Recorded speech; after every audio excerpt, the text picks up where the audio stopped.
Okay, good evening, everyone. Welcome to the April 15th, 2025 meeting of the Litchfield Planning Board. Would you all please stand for the Pledge of Allegiance?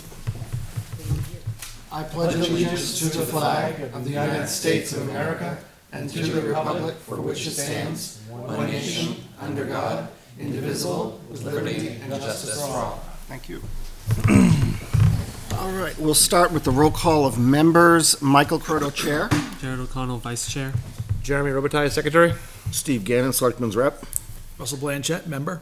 Letha Riley, member. Travis Tucker, member. Well, good evening, everybody. Welcome back. And we have with us Jay Mankara from NRPC. Welcome. And Joan McKibben, Planning Board Assistant. We don't have an alternate this evening. Jesse is not here tonight. He said he wouldn't be. So, first item is public input on non-agenda items, items not listed on the agenda for this evening. Any people have anything, any members of the public have anything on non-agenda items tonight before we get started? Okay. Hearing none, I will close public input on non-agenda items. We will go to the first order of business this evening.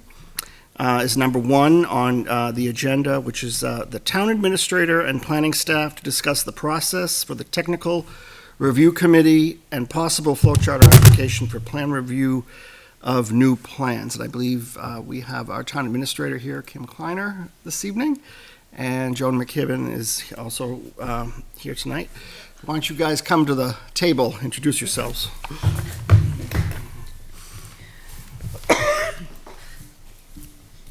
Hello, Joan McKibben, Planning Board staff. Kim Kleiner, Town Administrator. Good evening. And thank you for letting us come talk to you about this. And we'll keep it real brief because we know you have some business tonight. So I think we came to you a few months ago and talked about how we are putting together a TRC of town staff, highway, police, fire, code enforcement, building inspector, planning, myself, and we've been trying to review plans mostly before they come to you, so that we can get an idea and advise you of any problems we see on our level. So in the past, there's been some plans that come to you that haven't really had full highway, police, and fire review collaboratively. And so what may happen is they were all reviewing them separately and submitting comments to Joan. And what happens is they're not understanding what each other said, and so sometimes when fire sees something, that might trigger something with police, or police might see something and that triggers something with the highway. So we attended a planning conference last year, and we saw this, and we've reviewed a bunch of different towns, and it seems pretty popular of a model with all of the towns. So what we found is that we believe it would be beneficial if it was somehow worked into your process so that it was standardized, that we would submit a report to the planning board. You would know that it's coming. It would be expected. And if we needed to meet with the applicants in order to get some questions answered, we had the freedom to do so. And that does happen. Quite often it's highway or police that happens, and we don't have that opportunity right now to really meet with the applicant. And we think getting those questions answered so that we can give you a real thorough understanding of what implications, can't speak tonight, long meeting last night, sorry, how it will affect us, we can give you an idea of that. And I'll give you a for instance. So when we start talking about sidewalks, and I'm just going to bring it up because I know that our town departments have, there's equipment that's required for that. And right now, our highway department doesn't have that equipment. So we're going to be bringing forth a proposal to the selectmen for the purchase of equipment. Unfortunately, in a default budget year, it's not the best time, but we need to make it work. The sidewalks are important, and clearing the sidewalks will be important. So things of that sort. We understand that it's important that you can make freely the decisions of how to move the town forward, and we just want to make sure that we can give you the best information to understand what financial impact or staffing impact those decisions would make. So we've been looking at some things. Joan has one in front of her. I'll let her speak. I have from Derry, New Hampshire, a technical review committee application, and it goes through what type of project, and then it has spaces for all of the departments to chime in. It also talks about what they have. Do they need roads, parking, building, utilities, drainage, landscaping? Goes over those so that hopefully we can look at the total package of the plan when it comes through before. And we realize that the board has 65 days to approve or decline a plan, so that we meet the Tuesday before, the week before the planning board meeting, every Tuesday. Not every Tuesday, the week before the planning board. The other thing that we found might be helpful, and we are wondering if you would allow us to take a stab at, is a flow chart. So there's quite a few towns that have flow charts out there of kind of the internal process before it gets to the planning board, including the code inspector's review on, whether ZBA is going to be involved, whether heritage is going to be involved, because it includes taking down or demolition of existing buildings. And I think that has been a problem in the past, is that our code enforcement, our building inspector hasn't really taken a really good look to see, is this required to go to heritage, right? And so we had a delay on a previous project where that happened, and I think we struggled through that process. So maybe getting ahead of some of these things will be helpful.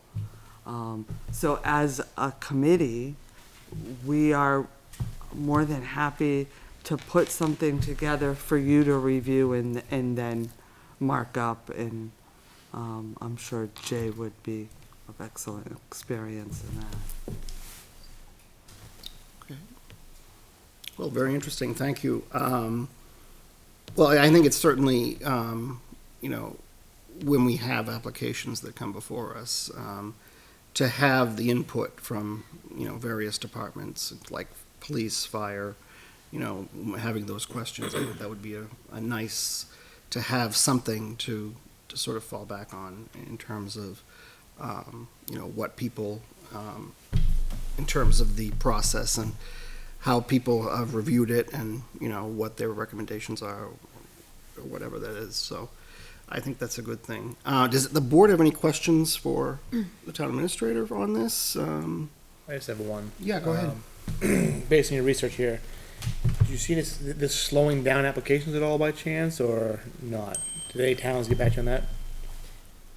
I don't, you don't want to slow down an application No, I'm because. saying, but do you see that slowing it down by adding extra procedure in there, which I'm all for, but if it doesn't cause problems, so. So quite often, there's a period of time that the plans come to Joan, and the point of us meeting prior to your next scheduled meeting is to get a jump on that, right? So that we're not holding it up. Okay. And we would want to have our written comments to you for that meeting. So if we can get ahead of it and always kind of stay one step ahead, Right. we think we can. And the plans have to come in, there's a cutoff time, they have to be in 21 days before the meeting. So that gives us a little more. Okay. Anyway. Thank you. So how much of this would have to be internal processes that are on your side? And how much of it would be on the board side? You would still have your planning board review, but it would be internally all on our side for the different departments, the Litchfield departments. Is there anything that we would need to approve, or is it just You guys would- doing what you need? Then you would have the comments from each department, would help you in your deliberations for that particular plan. So essentially, it's just a vetting process to make sure that all the different services have been able to look at and say, yes, the addressing is right, yes, the entrance is correct, the sidewalks, if they meet the minimum standards that our town's looking for. And as long as we have 21 days before it meets the board, as long as it doesn't withhold that process, or delay that process. Well, the plan comes in 21 days before the first or the third Right. Tuesday. So So it we gives have you that, then 21 there would days be to- there would be a Tuesday in there before you see the plan. And I think, often, I mean, watching your meetings, I know, Chair, you're always very careful to say, have there been any comments from fire or police or highway? I think this is a way of documenting those comments, getting them somewhat on the written record, and if there are none, we will say clearly, there are no comments. And I think that will make it clearer, because we know sometimes our departments will just not comment, but there's nothing in writing for you to have. And it gives the opportunity to do that, and so that we don't have any situation where, if something were to be approved, and then someone later on says, well, when was this approved, and why didn't I get an opportunity to comment on it? So I think it's a good way of getting everybody on board, on the same page, and, having input from everybody in the process, so. Anything else from anybody? Jay, what do you think? What are your thoughts? I think it's, it makes sense to get input from all the departments that are relevant and to have them have an opportunity to meet internally. I think that all makes sense. It sounds like it's not going to interfere with the process in terms of timing, so. Are seems you reasonable. working on an application now, or a process now? I know you said you were going to have something for the planning Right, board to we- review, or? We would need to rework this flow chart a little bit if we use that, or, Okay. And This one? probably rework the Yeah. technical review, documentation that would come to you.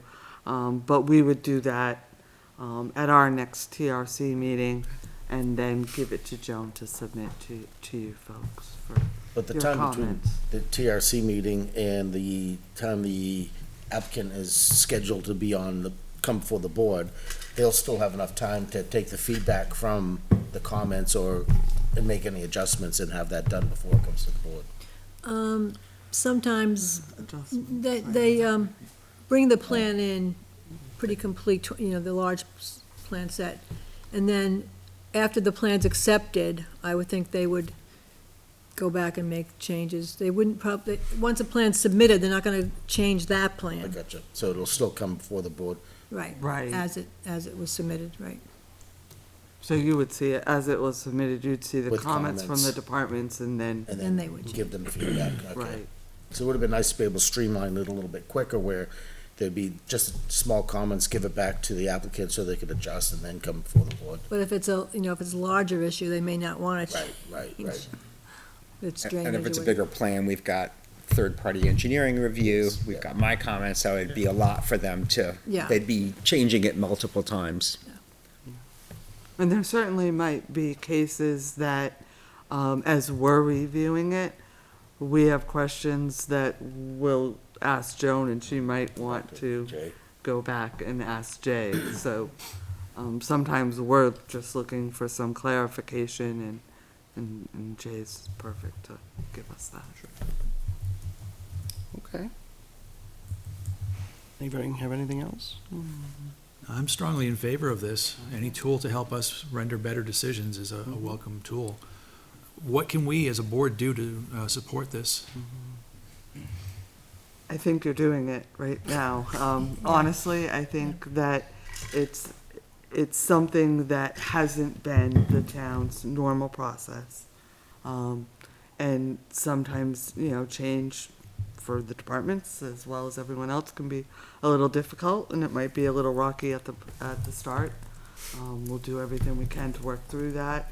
If we come up with some documents and get your comments and make sure that it's what you want, that would be helpful. I think that's all that.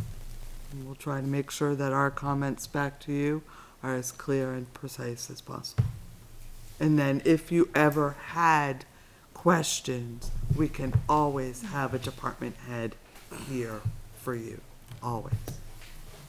And this packet of information will be in our portal before the meeting. So as we're doing our prep for the meeting in advance, we have this as an input Right. to review, to bring to the meeting with any questions we may have.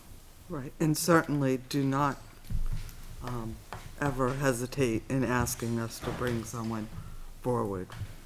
We would all be happy to. Okay. Mr. Chair? can Yeah, yes, absolutely.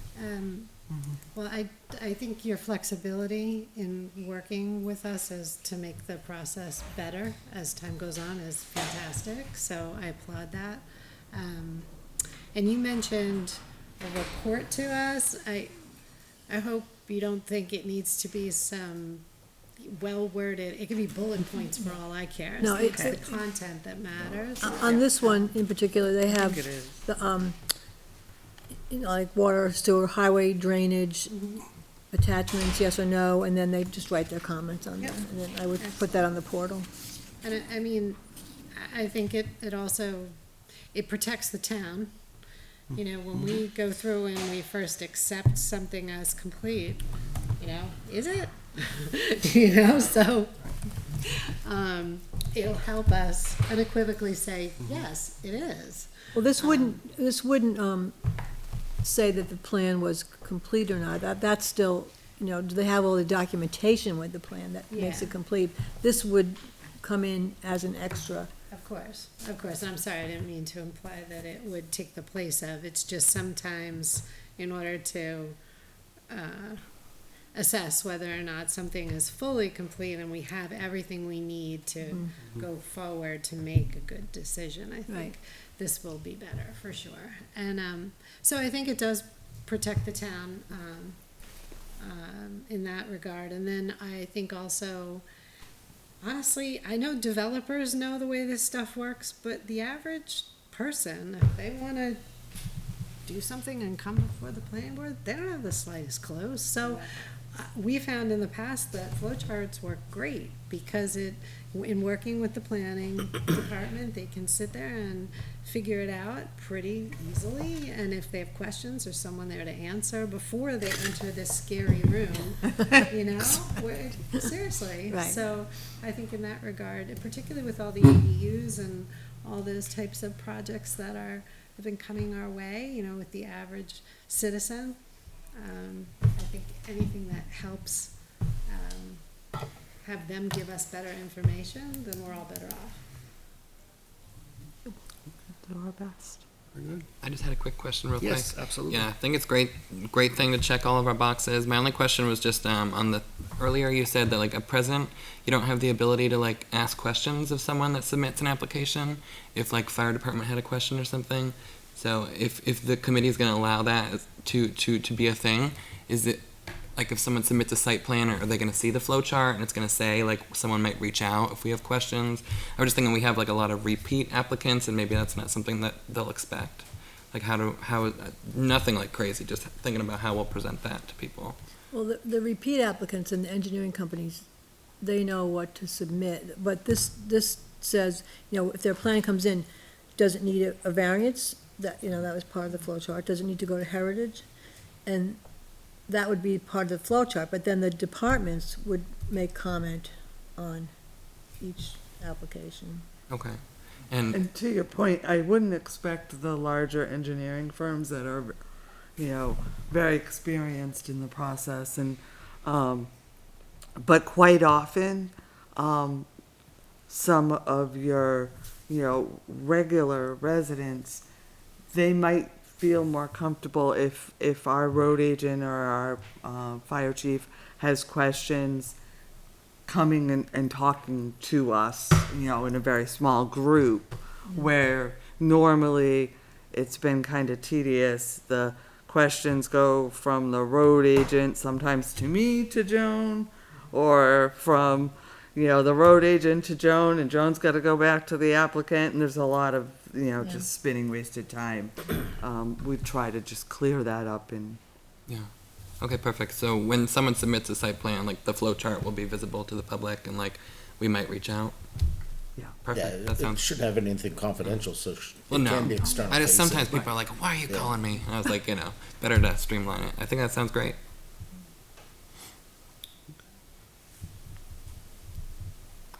All right, well, thank you very much. I think that's great. I think, looking forward to. Sir? Rick Charbonneau for 1 Charles Bancroft Highway. So in doing this, right now, the process is our engineer goes to Pennachuck and says, what can you supply this with water?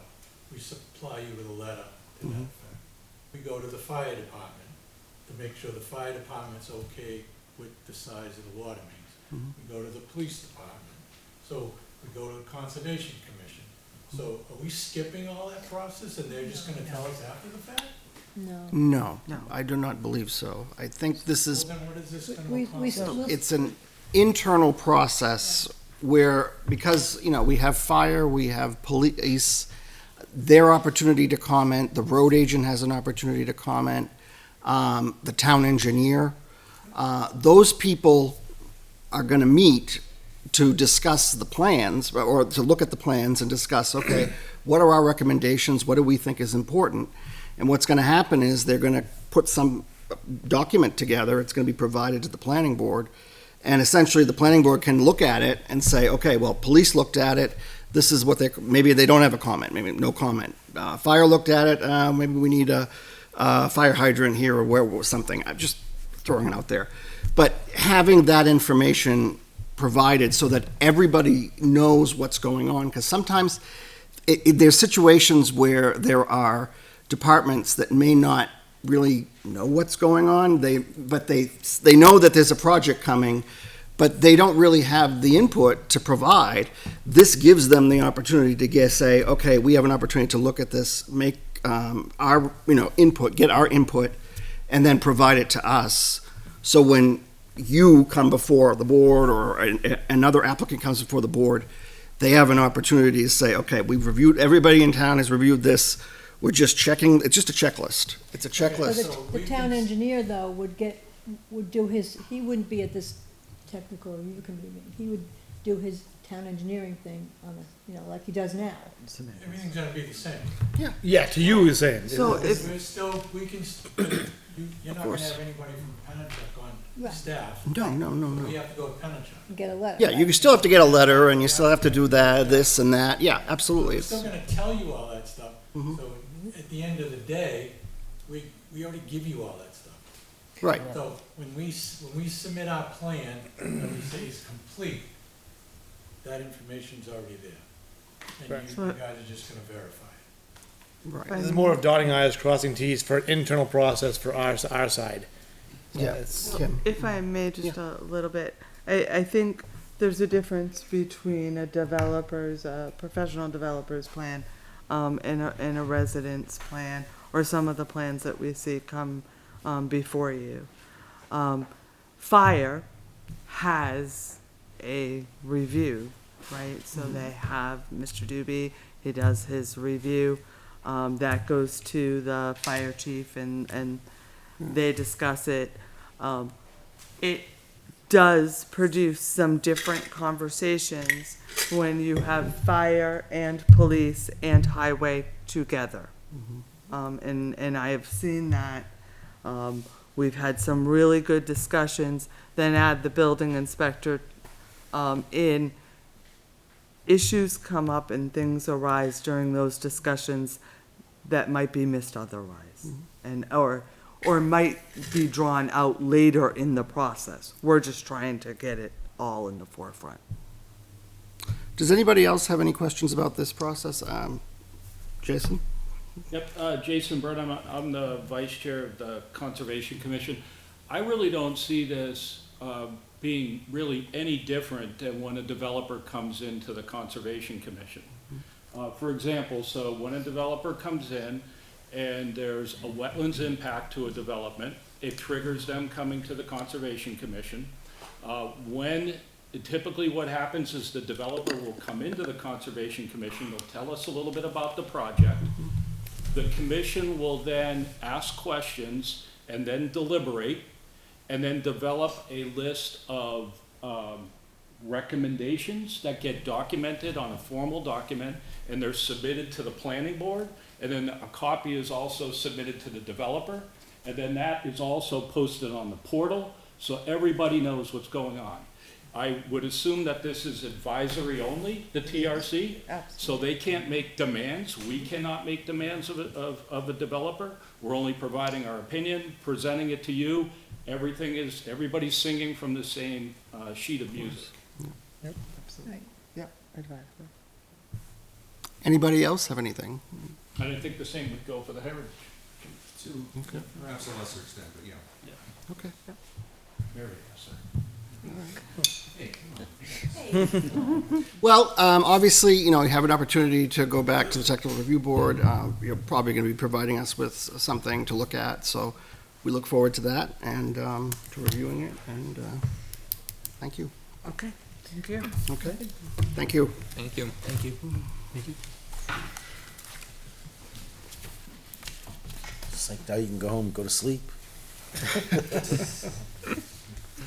Maybe? Maybe. All right. She was with us last night. The next item is a work session. We have a work session tonight on design guidelines for the Northern Commercial Mixed-Use Village District. Area in the Northern Commercial District was created at town meeting on March 11th, 2025. I'm going to turn it over to Jay. All right, so I'm going to try to make this large enough for people to see. Maybe. Let me see if I can click it just a little bit larger. A little bit larger. For those who don't have copies. So just a little bit of rehash. I think as the board knows, we've discussed this a couple of times at board meetings. We've had a couple of workshops on this. Really, we started discussing this when we were discussing putting together the zoning amendment itself. And just for, by way of a little recap, there were a few different sources that we looked at pretty heavily. One was from Montgomery County, Maryland, and that seems to be a source a lot of folks have looked at. So we took a look at some depth at those kind of model regulations, requirements, and considerations. Some of those informed the zoning amendment itself. Some of those we felt were more appropriate as design guidelines in site review. We also looked at some other communities that have put together design guidelines, some more local ones like Londonderry. I think we looked at Portsmouth. We looked at Harvard, Mass. And we tried to kind of glean from some of these different examples what would make sense for us. I have looked at several others. I will say it is a little challenging in that most of the regulations or examples that I've seen out there very often are for historic districts. Of course, that's why. So they're very, very detailed. We don't have a historic district. Or they're a little bit more urban in focus. They focus on a downtown area, and kind of the scale is really not right. But so nevertheless, I'm going to walk through this. This is obviously a first cut. I also tried to incorporate a lot of the notes from our last discussion. I certainly may have missed something, so, kind of as we go along. It's very much a work in progress. I tried to include some examples. I was really, really challenged by it constantly raining every time I wanted to go out. So you're going to see some examples in here that are just not great. I'd like to get some better ones. There's some things I didn't do. I thought about doing it. I didn't. Especially since what I really want are local examples for everything that we're talking about to the extent possible. So that is a little challenging. I did not do, as we saw in a number of the community, I think in almost every example we looked at, there was a do this, don't do that. I didn't do the bad example images. I certainly could. There's many, many of them out there, but I didn't, at least at this point. We can do that, obviously, if that's the will of the board. So that you won't see. So I don't know how much, obviously I'm not going to go line by line. Just kind of right out of the gate is the kind of introductory, what's the purpose of the district and what are we really looking for? And without going, line by line, what we're really looking to do is to foster that kind of traditional New England development pattern in terms of architectural style, in terms of layout, obviously to the extent possible, to promote a pedestrian-oriented environment, and to try to make sure that things are of a pedestrian scale in terms of orientation, connectivity, etc. Well, obviously, allowing for the kind of mix of uses that we're looking for. And so that's going to inform everything. General requirements, some of these I debated, but I'll throw them out there. So I put in sidewalks are required on at least one side of all the road frontages. I thought about both. I'm not sure that's practical, so I said at least one. We could say both sides, but as I started to think about examples, I thought that might be tough to actually do. One of the keys, and we talked about this also, is making sure that the different uses, particularly the residential uses, are connected to the commercial uses. And it's making sure those sidewalks that we have actually connect to the buildings, to the different uses themselves. Easier said sometimes. That's something we just very often don't see. You kind of see them over here, and then there's a parking lot. So the idea is really you want to have that connectivity, and that gets emphasized in a couple of areas. And, kind of again, one of the challenges we see in a lot of areas are where there's multiple driveways and entrances, sidewalks just kind of stop. And so the idea here is you really, really want that walkway defined. So if you're going to cross driveways, show how that crossing actually is effectuated. One of the themes is, I'm going to just tool down a little bit, is to have, the green space requirement is really very small overall in terms of the percentage that needs to be green. But I think the idea is to have some meaningful internal green space. Again, kind of that traditional New England development pattern where there is some sort of, where possible, some sort of central green. You really don't, what we don't want are things like, garages and parking being the main feature in a development. So if you can have that kind of central green, there's a few examples here shown on the bottom. These are really very small. These are not large areas of green space, but as you can see in all these examples, the buildings are oriented towards the green space. That's what you're looking at when you're looking out the front of any of these types of residential uses. So to the extent possible, try to make recreational and open space land a focal point. Very often what we see in an open space development is it's all perimeter. So yeah, is that going to be the case? A lot of times, yes, but to the extent that we can avoid it, it's ideal. So the layout requirements are broken up. Requirements for residential buildings, requirements for commercial. So, again, kind of you want buildings facing the street, et cetera. So this is one of the things that we talked about. It's really the second bullet point here is putting in a minimum setback. The idea being, a minimum setback and a maximum setback. The idea being you want things to be closer to that internal street or road. So that was common in a lot of the regulations. I did put in here buildings would be setback no more than 50 feet from any public right-of-way, and that's just a basic zoning requirement. But for those internal streets, it's no more than 20. You could debate that. A lot of times, particularly in a townhouse type of development, you have a driveway in front. So that's kind of why I didn't make it closer than that. That's debatable. Some do. Some don't allow driveways, but I don't think that's practical. And then kind of again, we recognize that people are going to want, again, with that townhouse type development, a garage is very common, a driveway in front is very common. In some of the regulations I saw for multifamily buildings and commercial buildings, no parking in the front is allowed. It's side or rear. Again, I wasn't sure that was practical. That's something we could absolutely do.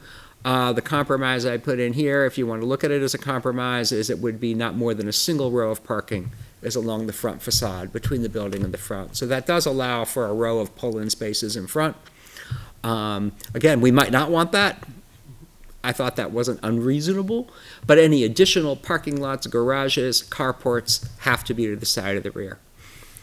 And again, you see variation there, but side of the rear is pretty common. And then for 4 on this list, again, I said I wasn't going to go blow by blow, but some of these are really kind of detailed and specific. So where you do have that row of parking in front, it should be screened. Some sort of fencing, hedge, something that's low, but that would help provide some partial screening. Not complete screening, but partial screening. So again, you're not just looking at cars. We can obviously jump in at any other point, but again, kind of emphasizing all other parking structures are to the side of the rear. 6 on this bullet point, you can kind of see a graphic. So I've got kind of 5, 6, 7, and you can see there's a graphic to the left of that. So this varied. What I commonly saw was a requirement that at least 50% of the front yard area for, say, a townhouse development had to be green space. Just in kind of looking at the examples I saw, that seemed not to be terribly practical, but the idea is, and you'll see this, I've seen a number of townhouse type developments where basically it's all pavement in front of the entire row, or maybe there's a narrow little kind of strip that separates each one, and I think that's not the look that we're going for. So this is a minimum 40% of the front yard area, if you will, has to be green space.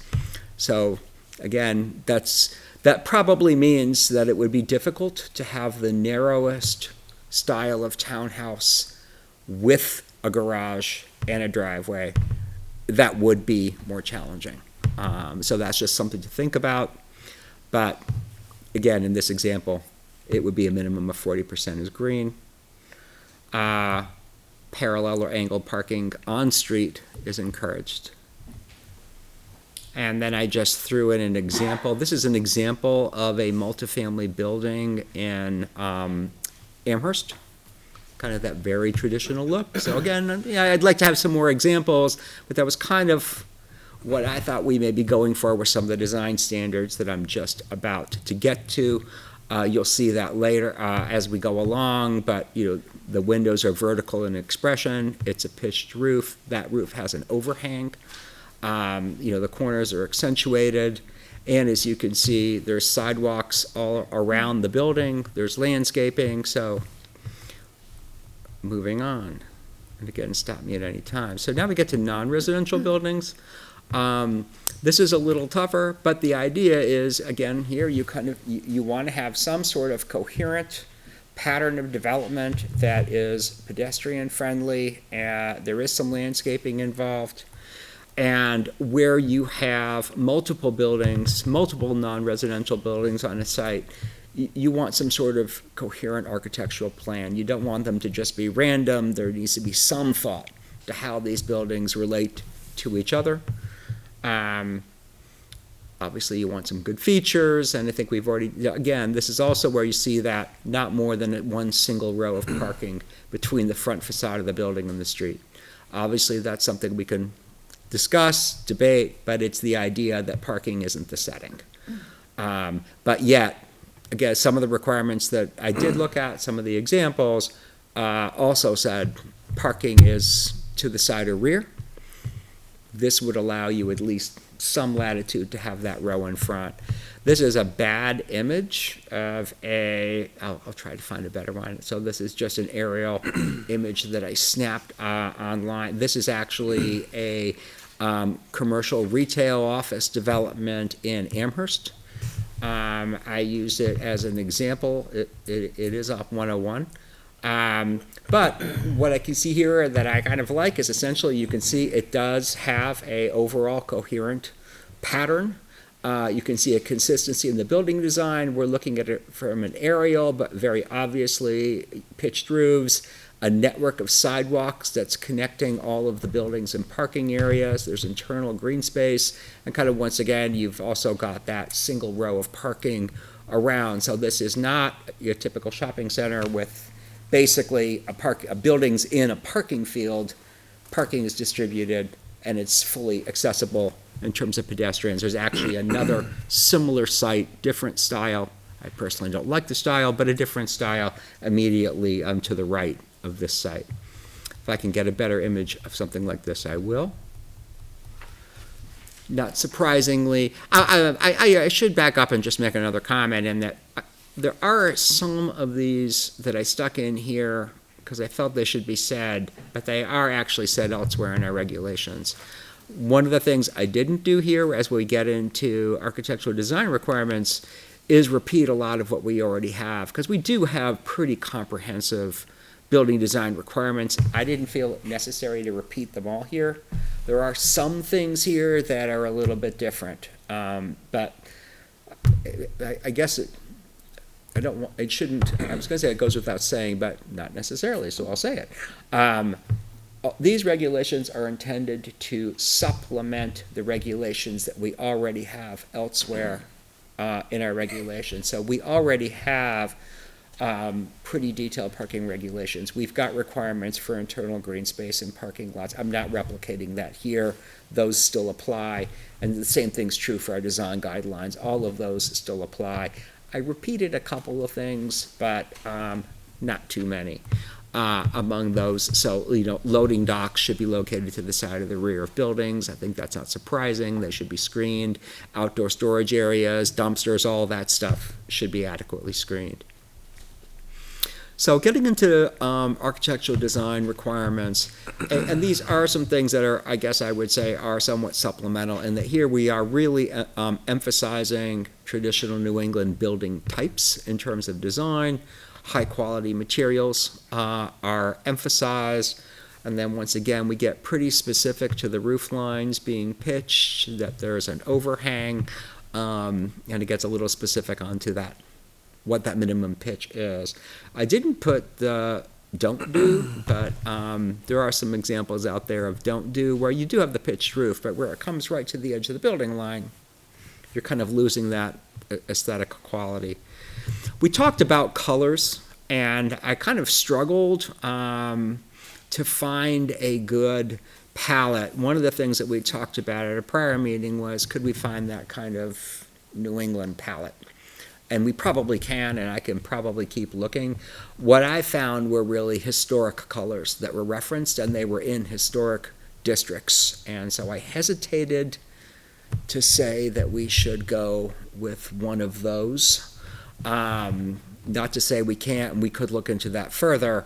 I just felt I was reluctant to do that because they were specifically historic colors in a historic district. But they are not uncommon, to have those out there as design guidelines. So in lieu of being that specific, I just stuck in that color should generally be earth tone neutral or pastel in character, and that we're discouraging high intensity, bold, fluorescent, metallic, etc. Again, we could try to tighten that up a little bit or be more specific.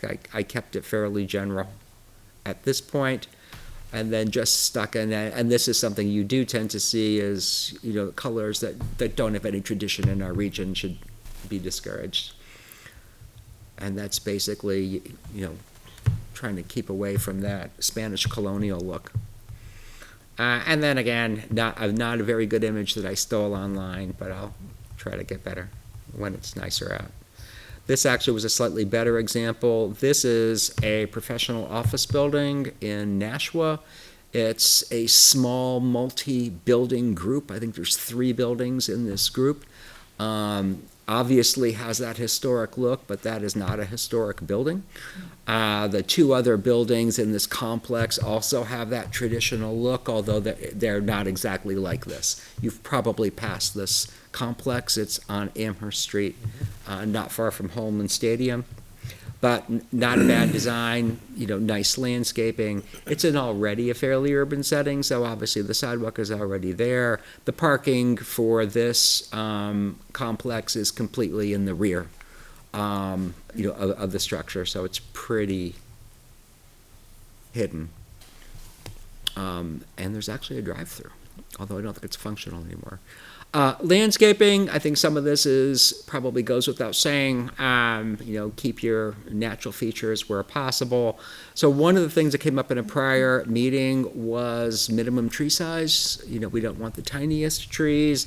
3-inch caliper was something I saw in a few different regulations, so that's kind of what I zoomed in on as a minimum. I think we could certainly probably look at some other alternatives. And in this case, this was really specific to trees along streets, which I think we really wanted to encourage. So here, again, I saw different standards out there. This would require at least 1 street tree for every 30 feet of public or private road frontage. Minimum permeability area of permeable area, and that's so that they survive. And obviously, we want to retain existing trees where possible.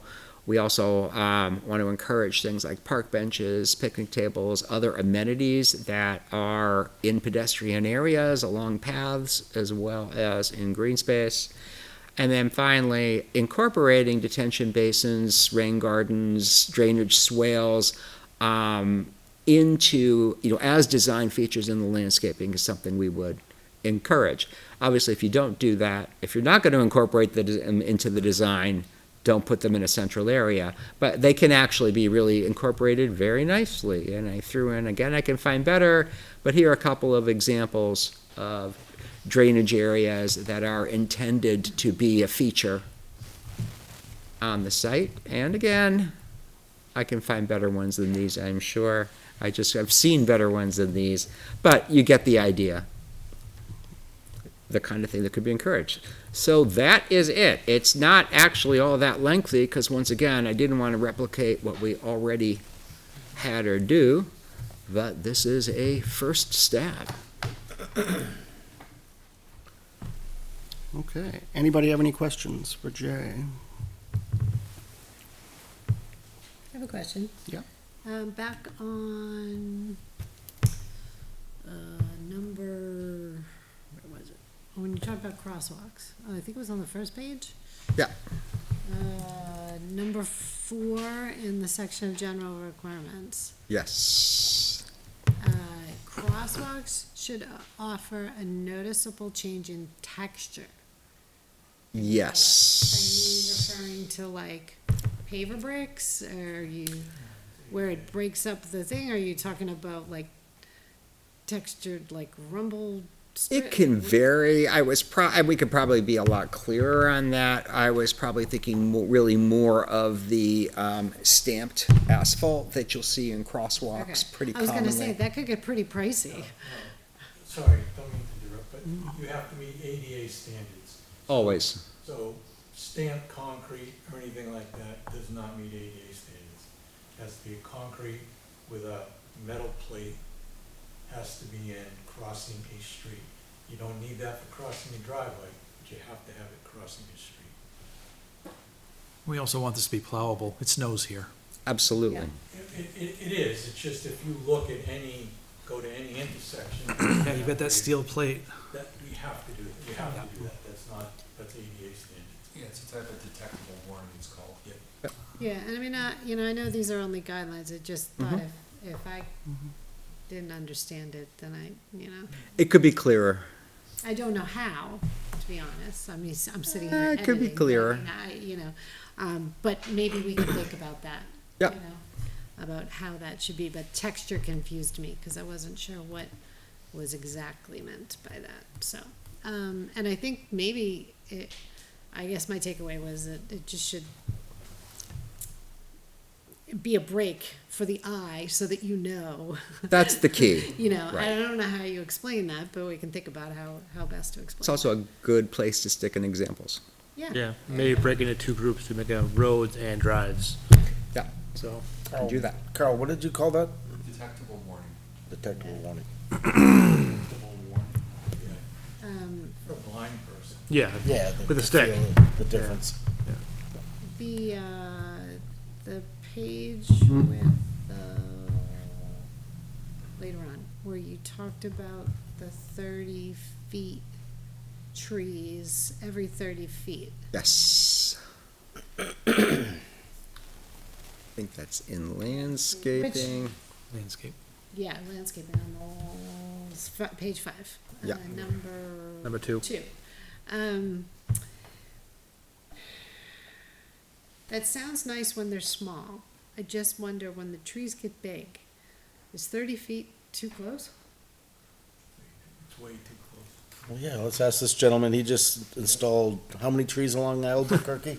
And that's the intent, we're looking for, Right. a fairly good-sized tree that's not gonna get crazy big. 50 feet. Yeah, 50 feet is Yeah. all as close as you possibly. But a better way I to mean, go. it depends on the type of tree, right? I mean, if Right. they're Yeah. ornamental type of trees and they only grow like, say, I don't know, I'm thinking like a pear tree or something, where they only grow to, I don't know, 15, 20 feet, something like Yeah. that. That's one thing.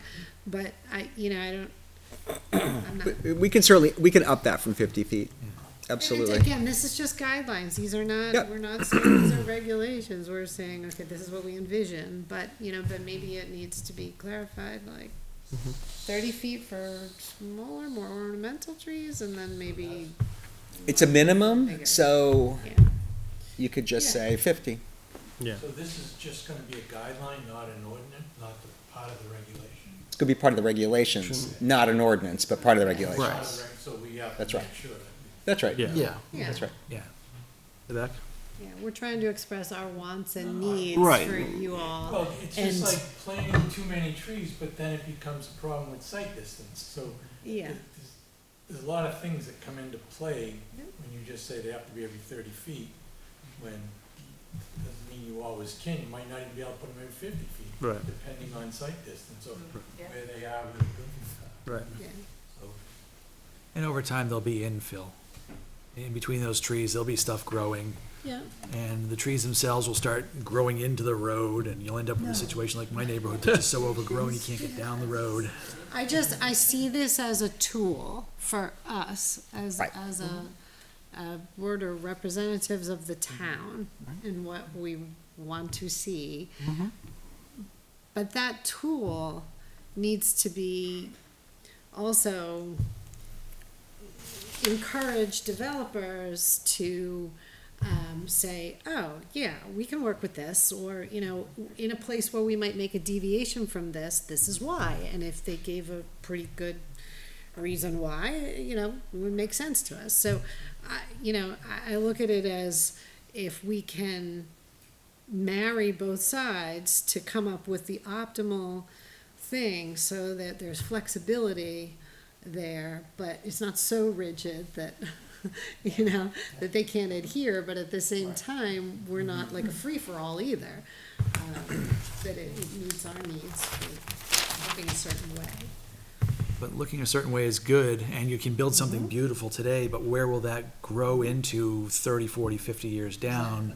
With how this town maintains things, Sure. it'll be It'll You be don't an want it overgrown mess, yeah. You don't wanna. And you want to be able to plow it in the winter, you want to be able to manage it and maintain it long-term. Yeah. And we want to make sure that we have the proper equipment, like sidewalks, where we're asking for sidewalks to be built everywhere, we need the equipment to plow those sidewalks, to maintain those sidewalks.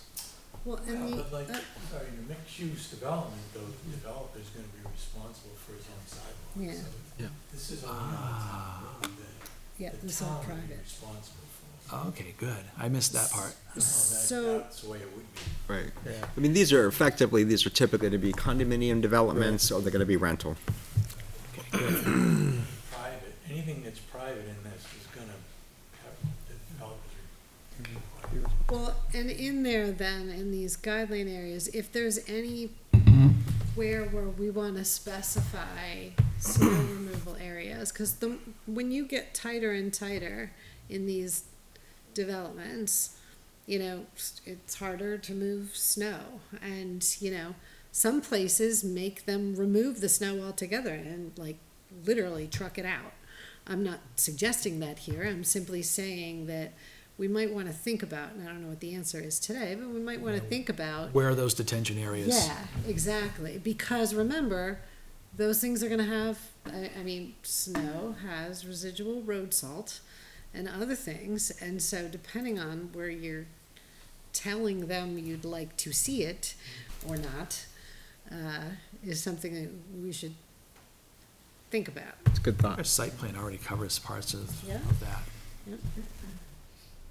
But, you know, do we wanna see a massive mound of snow in the front of the property? Or we're gonna say, you know, where maybe there's a site distance issue or something, or specify, hey, you know, all snow, if you're gonna push it around, needs to go into that corner, not that corner, you know, I don't know.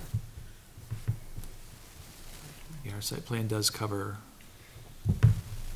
snow storage areas. We're talking It about covers where whether or it not makes you sense. have one. It doesn't specify though, in Where it what should manner be. in which you would like to see it. And again, I don't know the answer right now, but I think it's something we should think about. Yep. Because these spaces are tighter and, And It's the there are beauty of a probably cul-de-sac. examples out there. yeah, Pile it up in the middle of the cul-de-sac. maybe.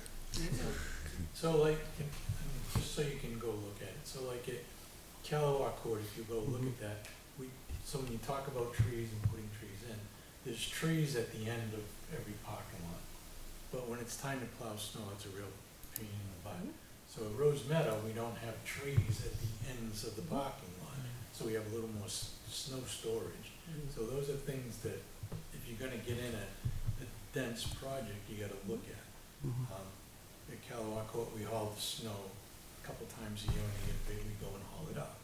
We have to do that, just keep our tenants happy. At Rose Meadow, we probably won't have to do that because we thought of what we were gonna do with the snow. So, you know, there's things like that are gonna happen, but it's also gonna affect how the trees are gonna be planted. And it might be something as simple as in that one sentence where you talk about tree distance, you might say, in instances where they're, you know, they don't have to be that close, in instances where that's the purpose, is where you're putting the snow. Right. I made a note to that effect. Yeah. So looking at the layout requirements, you said building shall be set back no more than 50 feet from a public right-of-way, but our setback requirements are minimum from a public right-of-way. Right. But it says no more than. So it should be no less than 50 feet, but no more than a certain amount from the internal public street. I left it at, basically, you're gonna be at the setback line, just because it's a pretty significant distance, but we could go further back. Because we want it, do we basically want to say you have to be exactly at the 50-foot mark? Because 50-foot mark is the minimum and the maximum in this scenario. In that scenario, it is for the public right-of-way. We could vary that, but that is right. Because 50 feet is a significant distance, that's why. Yeah. But we can make that, you know, we can obviously change that to what we think makes sense. Mm-hmm. Yeah, it's just the wording is definitely I didn't put a less than because it's already the zoning requirement. But yeah, Yeah, it just gives you the impression that there's leeway, but no, it's exactly 50 feet. And then the Right. developer will have to probably ask for a waiver if the site, re- the situation on the site makes so they can't put it exactly at the 50-foot line. right. And we can build in flexibility there if we wish. Can make that more flexible, I will. So then, in locating buildings, okay, so in my case, we're gonna abut Albuquerque. So, do we have the front of the building facing Albuquerque, or with no parking, or do we, how do we make that work? Do we have the back of the building facing Albuquerque, because we have such long frontage on Albuquerque? Are you checking residential? Yeah, no, mixed use, For the mixed use. in the mixed use. Oh, right, but residential building or non-residential building? So the same, say I'm building a 6-unit building, townhouse like I did at Roosevelt, same building. I mean, it would be up to you. The wording in that section is, buildings should have a primary entrance facing the public or private street that provides it with access. So if there's an internal street that is what's providing access, then they should face that. Okay.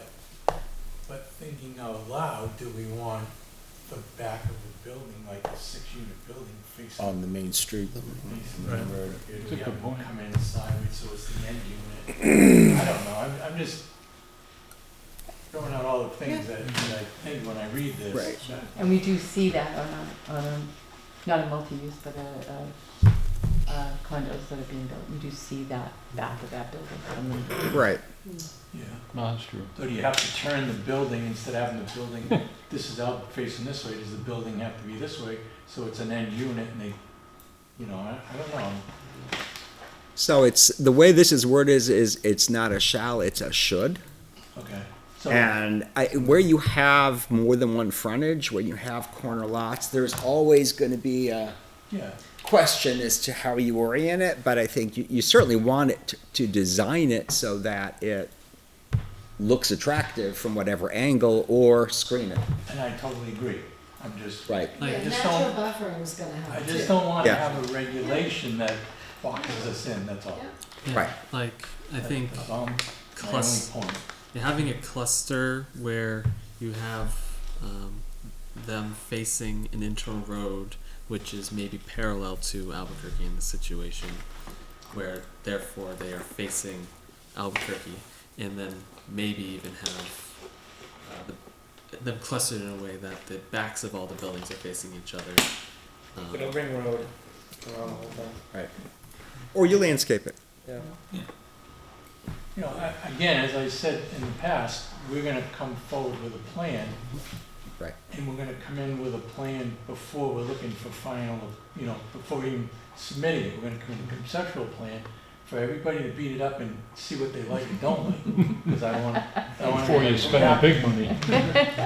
No, but I'm not, so we need a regulation, but I also want the input from everybody on Right. how to do this one right. We're not that far away. I mean, we're a few months away from having a plan, a conceptual plan to come in and talk to you about. Right. And that's why some of this was worded this way. So, for example, it says, where feasible, non-residential buildings should be oriented around one or more visual, recognizing it's not always feasible. So that was the Kind concept. of seems at odds with your center, like your what is it called when you have a little like area? Your green space. Yeah, it seems like everything should be kind of facing that. Ideally, yes. Yeah. That's what it Yeah. says. Yeah. No, But you can't. No, yeah, not in that case, no. not in that case. No, Can't insert. no, but that's what they're. Yeah, Yeah. yeah. Based on that road setup, it's really, really It's fitting everything and Yeah. So if I could switch to Mr. Oh, Chair, hand to the area On of the Teams colors. meeting. On page 4, while we're just talking basically design.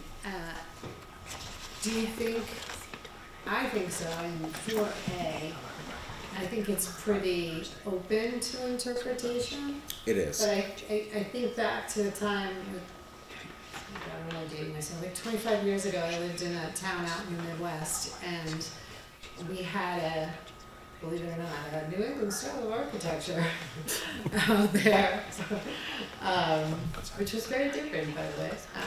But the colors were similar in that they were earth tones and whatnot. And there was a project that came in that had a metal roof. And in those days, that was a big deal, to have a metal roof. And this roof was blue. And people were like, blue roof, oh my God. It wasn't in your face, bright, screaming blue, but it was blue. It wasn't Wedgwood blue like our typical New England, but it, blue.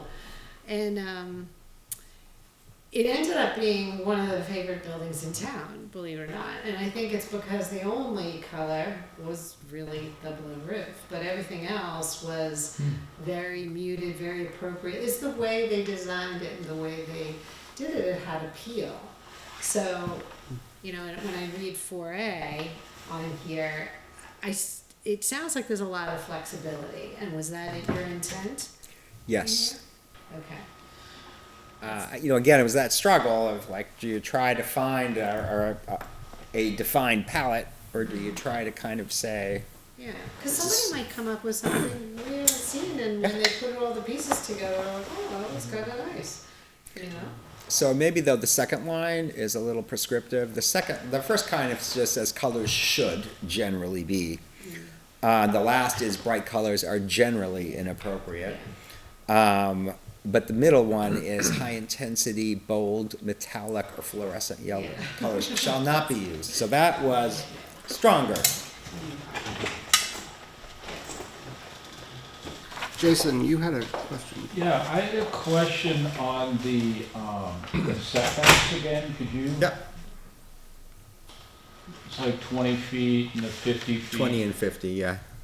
Page 2. It comes up in two different places, but yeah. So here's one place that comes up. Right there.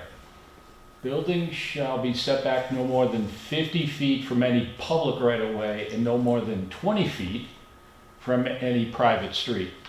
Right. You could argue on the piece of property that we're looking at on Albuquerque and 3A that it might be beneficial to have the parking in front of the houses, because as you're going down Albuquerque, I don't want to see a parking lot. I would rather see green space driving down Albuquerque versus seeing a parking lot on Albuquerque.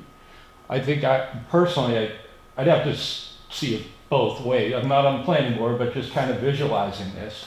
Almost like what you have at Rose Meadows might actually fit on that property with parking in the front, leaving the back, which everybody is seeing. You got to remember that they're going to be seeing the back of the building on that particular, the back of the building on that particular lot, all the way around.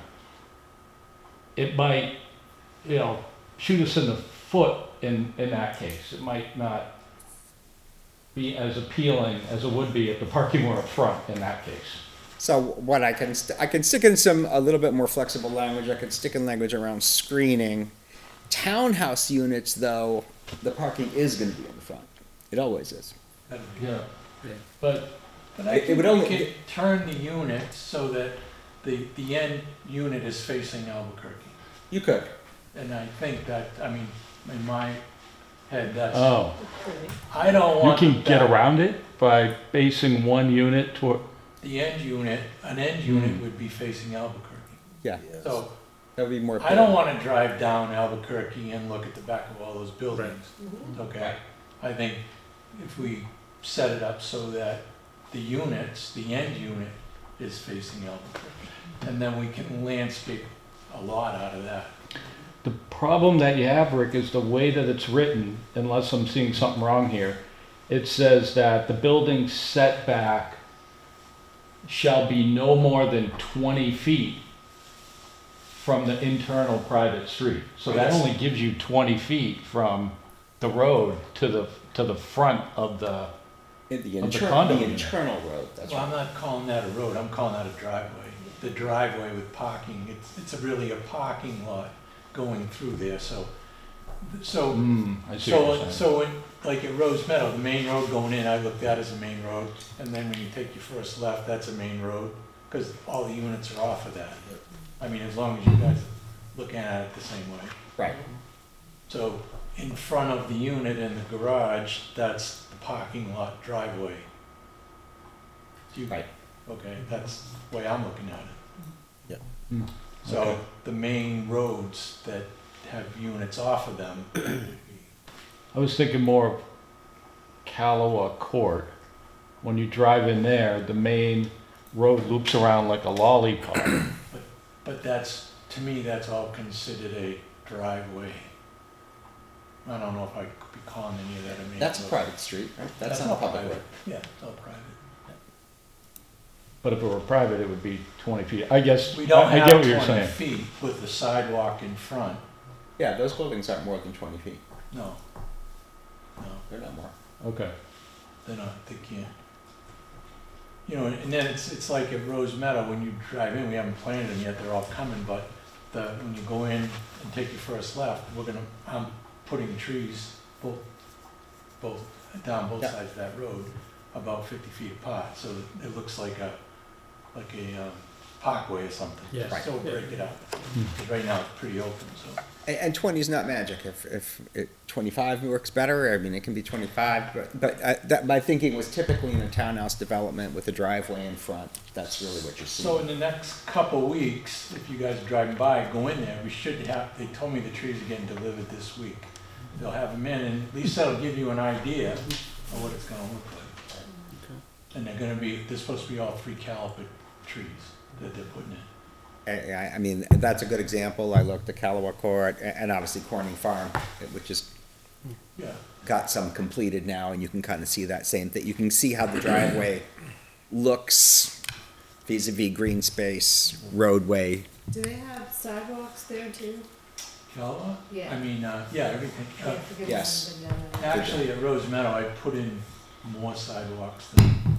No, I'm wondering because is 20 feet in my mind is 2 car lines, right? In tandem, right?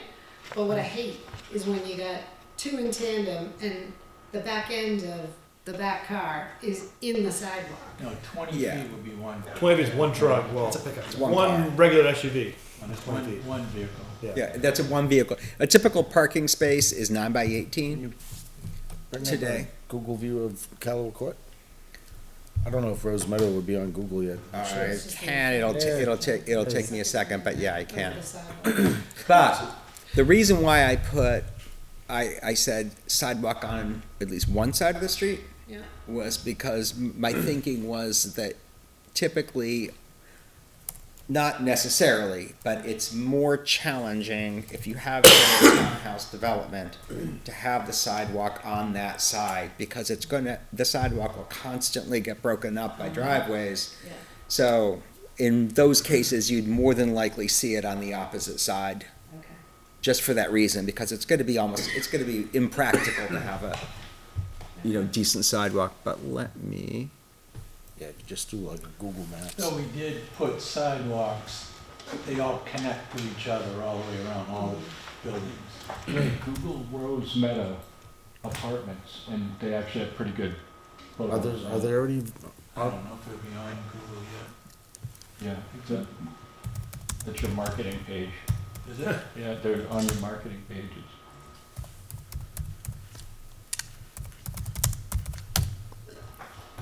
Go. see, we're fortunate because this gentleman lives in town and he cares about what he's See the doing. pictures? It's the developers coming forward where they're just gonna be like, I don't care where this is, cause I'm probably gonna turn it over and sell it. He lives here, he cares about what he sees. Yeah, once we write this, it's gonna be on the books forever, so let's Oh, make no, sure we get it right. and I agree. Doesn't look I like agree Rose with Meadow. that. Yeah. Yeah. It's hard to see it. Well, but it is a living document, right? And you can make adjustments. Calawa might be a better. Appropriate. Because you could do the aerial view. More feedback we get in advance, of course. The better we can make it today, the less work we'll have to do, and less worry we'll Yeah. have of it later.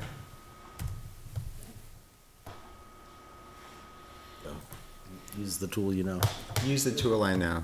So I think we're really what you're getting at, Steve, is we want the ability to say no if it's really egregious without violating our own things that we've said we want to That's right. do. Yeah, I checked the GIS, and you can see Kalawa, but not Rose Meadows on Google Satellite. If I do New Hampshire Department of Transportation aerial, that's even older. It shows when it was still a BAE site.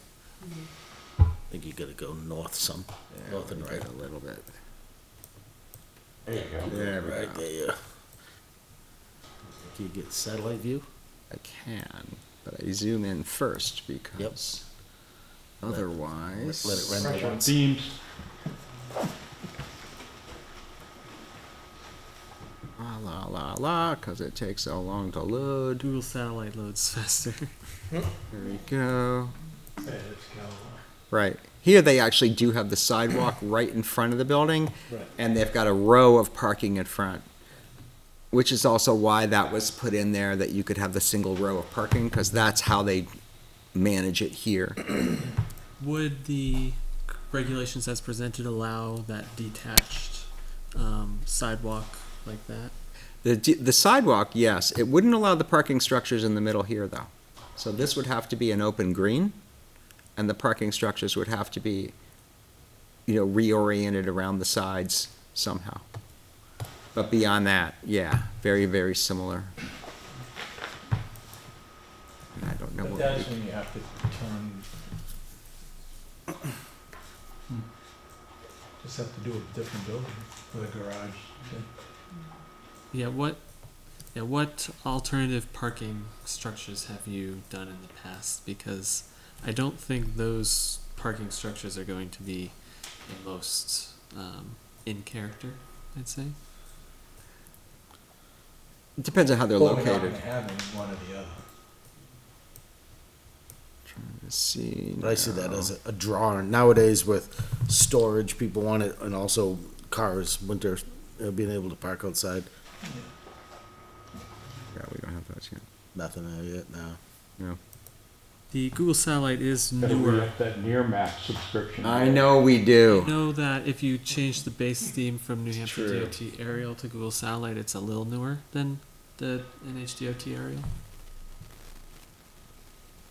Oh, I'm sorry to say what? If you change it from New Hampshire DOT aerial to Google Satellite, it is slightly newer than the Department of Transportation.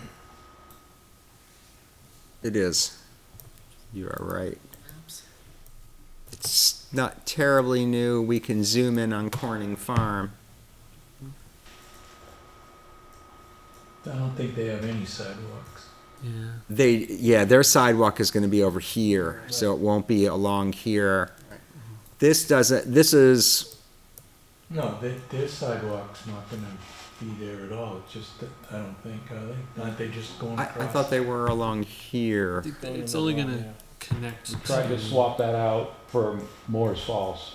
Right. They agreed to do Moore's Falls, but you They never agreed to got them connect. to go the rest of the way, I don't think. Yeah, there isn't one here. That is true. There isn't one here. So this is an example of one that would not fit the 40%, or would be really close to the 40%. It's going to be really close. You'd have to measure it. You can kind of see the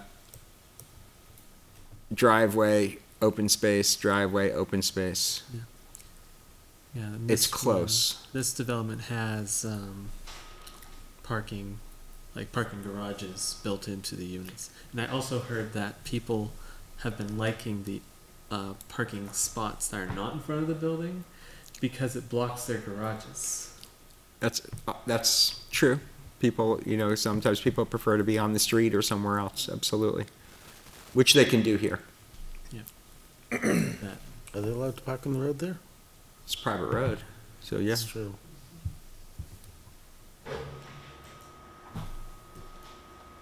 And there's more examples, I'm sure, out there that we could find.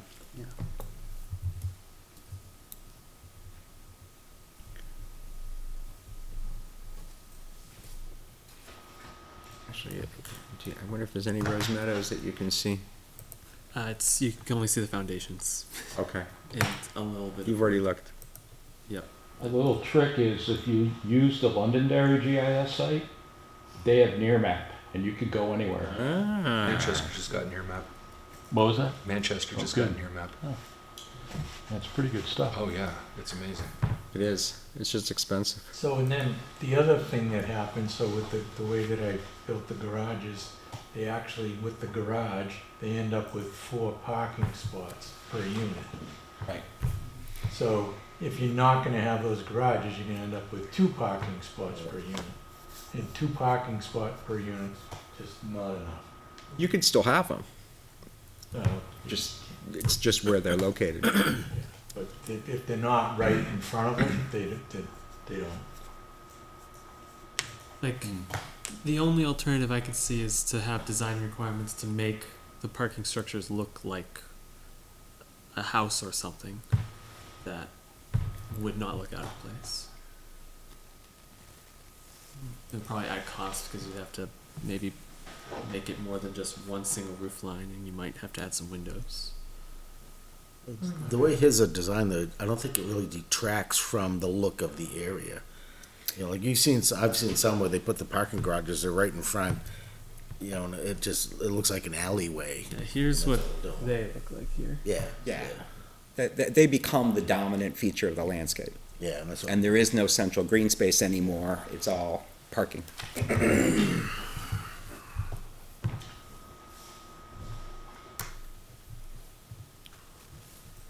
I've got a few things. Any other thoughts? Anything else, Mr. Charbonneau? Anything? I mean, everything. To me, Anybody?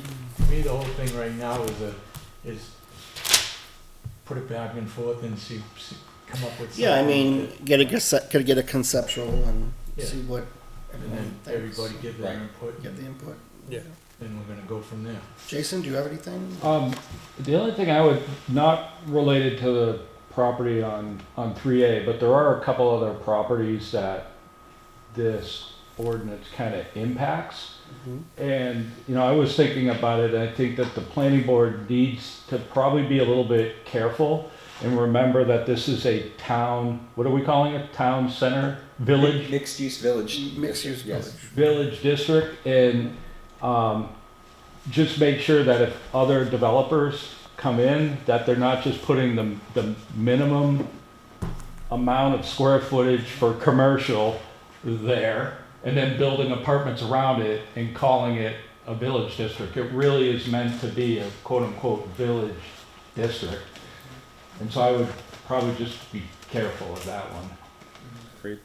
yeah, to kind of expand on that, if you think about it, say we build 200 townhouses, and then I don't remember what the ratio is, 200 or 100 per square foot. But then somebody decides, I'm gonna put a daycare right in the middle. That meets the requirement. But then the demographic that's really gonna be attracted to that is gonna be younger families. And then some of the reason why we're looking at this is to try to encourage small business growth, have affordable housing, and hopefully try to offset some of our taxes. But if you have 200 condos and then you have a daycare that's conveniently located outside your door, you're seeding the school system.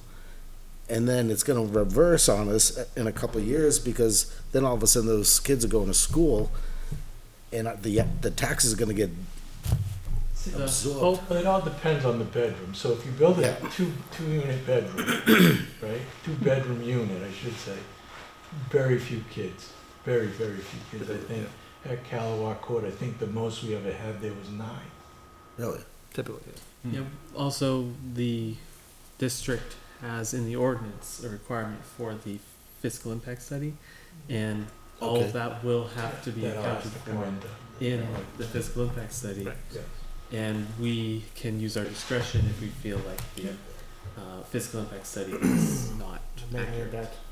I definitely don't want to sound like I'm discriminating against young families, encouraging them to move in, but that could set us on a tail if you have 20 kids, 30 kids at, I don't know what it is this year. I should have asked Peter, was it 18 at $20,000 per student? That's, in 3-5 years, that'll completely move backwards on us. Are you thinking All two-bedroom, I'm only building two bedrooms. oh, that's good. We're not seeing a lot of kids in any multifamily at all. Even single family now, we're less than one kid. It's- Are you thinking all townhomes or style? I don't know, we gotta do a layout. I think there'll be one, garden-style building, I believe that, but if I don't have to, I'm not gonna. You're not leaning towards the, for example, like a commercial space below with apartments above, are you? No. I don't want any of that. I got commercial space and we're probably gonna be located on the corner, I mean, someplace facing 3A and somehow. Yeah. I don't know, we're in the early stages. But you're not the intention is not to incorporate them all into one, like, in Salem or in Londonderry where. Yeah, they don't want to share the same building. We talked about it a while ago. Yeah, that's tough to do. Yeah. Just for, sleeping and daily use, so, that stuff. All right, I've got notes. I'll make some changes, come back with another draft. Do you have any questions? Or? Oh, I'm all set. Okay. I mean, I was gonna suggest a little while ago when we were talking about the trees, maybe the spacing is based on the species of the tree, anticipated growth, and best engineering practices. If you word it that way, that might cover a lot of ground. Yeah. Yeah, based on the expected mature spread. I was thinking about the wording in there, and it said, one tree every 50 feet per the length of the road. But that's not one tree every 50 feet on one side of the road. I'm assuming if you've got 1,000 feet, you divide that by 50, whatever that number is. 20, whatever it is, yeah. Yeah. You get 20 trees. And you have both sides of the road to deal with. So your 30 number actually isn't that bad because you're dealing with both sides of the road. So your 30 actually turns into 60. Because you put one on one side of the road, one on the other side of the road. That's true. Sorry, that's the way my. No, that's a good point. Yeah, good point. So with the roof requirements, Blue. What do we have? Careful what you wish. Would we allow flat roofs with sloped edges No, for the commercial aspect? not as this is written. No flat roofs. How do you get the snow off that? I don't want to see that anyways. You gotta let it melt. Like, yeah, I know like the St. Francis of Assisi school building is flat roofed with sloped edges, and just wanted to know if that was a possibility for this type of. No, I'm not doing that. Yeah, we'll definitely limit the size of the commercial aspect, which is good for the character, could limit certain larger spaces. We didn't contemplate buildings that were too large. Yeah, because like 10,000 square feet is what we're thinking, right? That's the max, yeah. Yeah, so that should. And larger buildings, I mean, we're not gonna see a supermarket. You know, our larger buildings are probably gonna be linear. You know, a strip. So the next thing. And then if it is gonna be a strip, wherever it's facing, it's gotta have, wherever the door is, people have to be able to get in and out quick, or they're not gonna stop. Mhm. Right. If you're gonna survive, you gotta make it so that people will come in and out. And it has to be seen from the street. Yeah, another thing is how do we want to do anything with regards to the transition between the commercial and residential in terms of the way the buildings are facing? Because I know like we have to have dumpsters and loading docks in the back, but I'm assuming the developers will want to face the commercial buildings towards the public right-of-ways, which will likely mean the back of the buildings will face the residential buildings. So I think that unless there was gonna be some manufacturing or something like that, I think it's highly unlikely in any of the cases that anybody's gonna put in a building that needs a loading dock. To be honest. Probably true. I think we could put some language in there about adequate screening and buffering. We could Or a probably loading strengthen dock, that. but highly unlikely. Maybe a garage door, but not a true loading dock, probably. They need one, if there is a garage door, Right. they're gonna have to have a forklift or something. We do say that, all, loading docks have to be, screened from adjacent residential uses. And we say the same thing about, dumpsters have to be screened. We could strengthen that, certainly. But Yeah, that one you wanna strengthen whatever you can. Yeah, and another downside of facing the commercial buildings towards the public right of ways is going to be a longer walk for the residential potential customers, but it's probably not much we can do about that. It really is, and I mean, I shouldn't say that. I did see examples where they had the major street. In fact, in the Maryland example, they'll show those examples where here's your major street, here are your commercial uses. There's a main street maybe coming in. There's a private street for the development coming in off of the main street, and then the commercial buildings are oriented towards that. My thinking, though, was that those developments were really much larger in scale than what we would be talking about here. The buildings, our commercial buildings just aren't that large, and my sense was just realistically, you're gonna wanna face 3A. I mean, it'll be hard for the commercial uses not to face 3A. It's gonna have to face 3A and the corner of Albuquerque. Right. Got it. But I struggle with that one a little bit, but yeah, so that did mean the back of the commercial building is gonna face residences, and so you're gonna have to buffer that. Yeah. And you're right, it'll make it a longer walk, that's true. That's okay, we all need to walk a little more. Very true. Okay. Well, I want to thank everybody for their input this evening. A good workshop. Dave, and take all the input and I will, and I will say I did take a stab at parking. I just didn't get it to everybody in time, but I've got a draft that I will circulate also, so we can look at parking next time if we want to. sounds good. Sounds good. And we look forward to conceptual. Yeah, it'll be, we're working on it. Okay. Cool. Rick, if that property were to be anything else, what would it have been? Just same thing that we're building across from Mills. Just metal buildings, unfortunately. Mixed use? Yeah. No, I think it's, I've been waiting for. I think it's good. We do it right. Storage it'll facility. Be good. Yeah, I think so too. And hopefully we can set an example. That's the goal. Right. Yeah. Okay. Very good. Well, thank you. Okay, thanks. Have a good evening. Okay. Next item on the agenda, committee reports. Any reports from any committees? I guess I'll start with you, Jay. Anything from NRPC? Yeah, we've got an NRPC full commission meeting MPO tomorrow night. Yes, we do. That should be a fun one. Okay, yes. Anything from, is it energy that you're on? Economic development. Economic development, I'm sorry. Nothing to report besides our meeting is coming up on the 30th of this month at 6:30, right here. Okay. Capital Improvement Committee met yesterday. Last week. I'm sorry, last week, yes. What am I saying, yesterday? No, the Board of Selectmen met last night. Last week, last Monday, we met. And our next meeting is going to be on May 5th.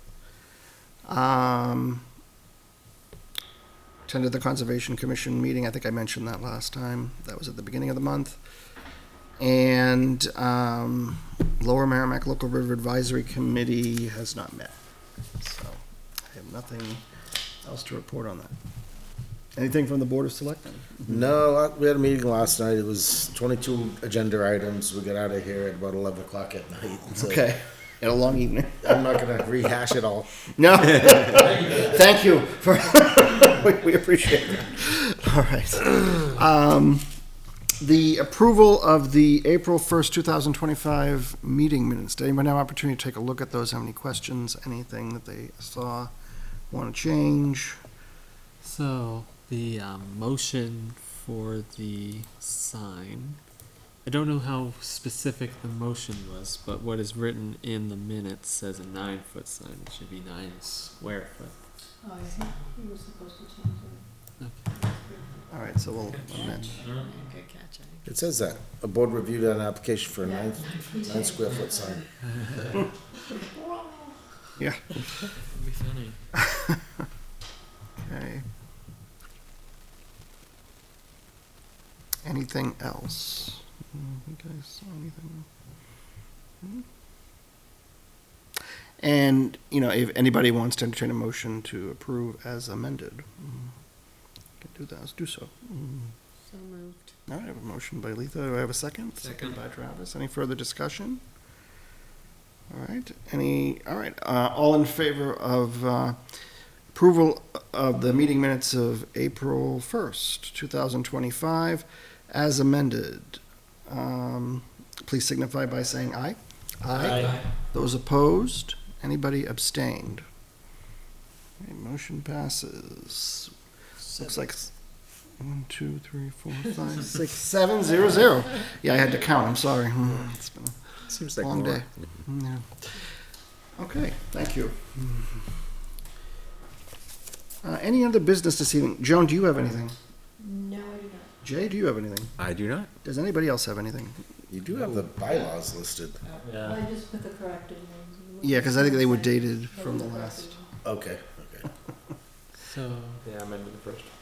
did you have something? Yeah, the only thing I was gonna bring up was that, New Hampshire Municipal Authority or Association? Yeah, association, sorry. Yeah, that's Did a, they do these webinars. Joan, were you on that Yeah, as well last week? Yeah. It was a good one. It was actually on lot line adjustments and there was some procedural stuff, that was interesting because some of the questions by some of the folks that were in, had certain things come up in their town. I'm thinking procedurally of things like when to put copies of amended deeds and whatnot that are in there and put them together at the same time and make sure that they're registered. There's a great PowerPoint that they provided, and you can circulate that around to everybody, Joan, because I think it was really helpful and clear. Nice. Made it a little bit more clear when, you know, when a lot line is, of course, a subdivision, but it has different rules. Okay, So. great. Yeah, look, if I would like to see that, that'd be great if you can share that. That would be nice. Thank you. And for the regulations for the mixed-use development, how many iterations do you think we would have before we bring it to public hearing? Obviously, it depends on the board, but my hope would be that at our next meeting, I can have a draft ready for our next meeting, and ideally, we would vote to send it to public hearing. Are we gonna be doing a workshop next meeting? Or is there What's on our cases coming agenda? before us? We have Anything? a free agenda, May 6th. Free agenda? So- 2 weeks off, 'cause it's 5 Tuesdays. Okay, that's good. Yes. That would be great. That'll be great. Yeah, I definitely don't want to be regulationless in that specific area for too long. Right. Right, and then once it's posted for public hearing, it has the preclusive effect, so. Yes. Okay. Well, I did have a question. I guess today was a busy day at the legislature. I understand there was a lot of bills from the zoning and did you hear anything, Jay? Anything I didn't. coming out of Concord? I have not heard what came out, because I thought they were gonna really focus on the budget, so maybe they decided to focus on zoning. They did have a couple of people on the 6 o'clock news that from Londonderry and some other towns that they're not happy with this cookie cutter for everybody zoning. Yeah. It'll be interesting to see how it comes out. Yeah. I agree. Some things I'm hearing have pretty wide support. Yeah. Others, not so sure. Just curious. Yeah, I haven't heard anything yet, though. It'll be a little while. Yeah, sure. Okay. So our next meeting is May 6th. Is that it? Okay. I have nothing else for this evening. Hopefully, everybody did their taxes, because today is tax day. So if you haven't done them, maybe you want to hurry up before midnight. I don't know. Honestly, I had a package to mail today, Oh, you did? and I had to go to the post office. It was a zoo. It didn't even occur to me that all these people are in line to get it postmarked. Like, people still do this? I didn't. No, like physically mailing in. Tablets or forms at the post office in years. So. Yeah, I don't know. I forgot that people still actually Yeah. mail in. Electronics, the way to go, it's really fast. All right. Well, with that said, I'll entertain a motion to adjourn. So moved. All right. I have a motion. Second. Second. Okay. All those in favor? Aye. No opposed, no abstained. So motion passes 7-0-0. Thank you for joining us this evening, CD? and we will see you on May 6th. So, Have a good yeah. night.